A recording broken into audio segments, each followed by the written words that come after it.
Yan mga paps, na-rescue tayo ng ating napakabait na ah, naaasahan ng aming kasama, si Kabayan Manuel ng Bicol, ng Sorsogon. Saro tama ng mga Bicolanong Uragon, mabalos na Maraytabe. Para tulak ko na sa pagumay nangyari, napagalsa na. Ayan ang i-replace ito, ya mas ipro pa ano.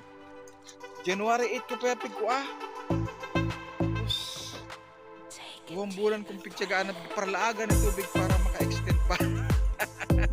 Ngunyan dahil na talaga kaya mabalos na maray. Kung yan service na yan ni Manuel, napakaurag talaga. Ito lang yan. Anytime.